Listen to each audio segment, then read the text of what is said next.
A teenage girl, Sumi, is being treated for shock and psychosis in a mental institution. She is released and returns home to her family's secluded estate in the countryside with her father and younger sister Soo-yeon, whom she is protective of. The sisters have a cold reunion with their stepmother, Eun-ju, who constantly requires medication. Eun-ju also has a strained relationship with her husband, both of them enduring a sexless marriage. Sumi has a nightmare of her late mother's ghost. The next day, she finds family photos which reveal that Eun-ju was formerly an in-home nurse for her then terminally ill mother.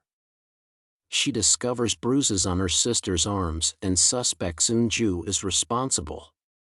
Sumi confronts Eun-ju about the bruises, but Eun-ju refuses to apologize for her actions. That night, their uncle and aunt arrive for dinner, and Eun-ju tells bizarre stories that bewilder them. The aunt suddenly suffers a violent seizure and suffocates. After recovering, she tells her husband that she saw the ghost of a dead girl beneath the kitchen sink during her seizure. Eun-ju tries to see what is beneath the sink, but the ghost girl violently grabs her arm.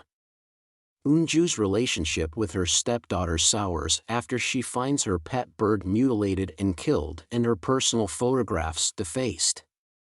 She believes that these actions are somehow connected to the girls and locks Soo-yeon in the closet.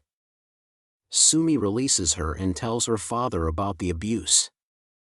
Her father begs her to stop acting out and informs her that Soo-yeon is dead. Sumi refuses to believe it as she is sure her sister is right next to her, sobbing uncontrollably. The next morning, Eun-ju drags a bloodied sack through the house, whipping it. Sumi believes that Soo-yeon is inside the sack. Eun-ju and Sumi get into a violent physical altercation. Sumi's father arrives to find an unconscious Sumi. It is ultimately revealed that Sumi and her father were alone in the house the entire time. Sumi had suffered from dissociative identity disorder, where she possessed two personalities, herself and a ruder, more distant variation of her stepmom Eun-ju. The body in the sack that Sumi was whipping was actually a porcelain doll, and she was also the one who killed the pet bird. Soo-yeon was also revealed to be long dead. Her presence was actually the result of Sumi's hallucinations. The father and the real Eun-ju sends Sumi back to the mental institution. Eun-ju tries to reconcile with Sumi, promising to visit her as often as she can, but Sumi rebuffs her. That night, Eun-ju hears footsteps in Soo-yeon's old bedroom, revealing that the ghost actually exists. Soo-yeon's real ghost crawls out of the closet and kills Eun-ju.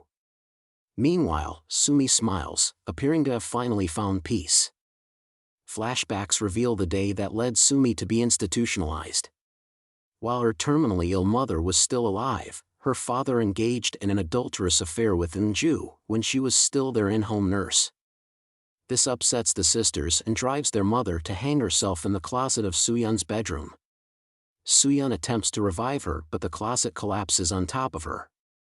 Eun-ju sees Soo-yeon thrashing and suffocating and at the last minute, decides to save Soo-yeon. However, Sumi arrives and criticizes Eun-ju for interfering with her family. Angry at Sumi's criticisms, Eun-ju leaves Soo-yeon to die and tells Sumi that she'll regret this moment. Sumi leaves the house, unaware of both her sister and her mother's fates.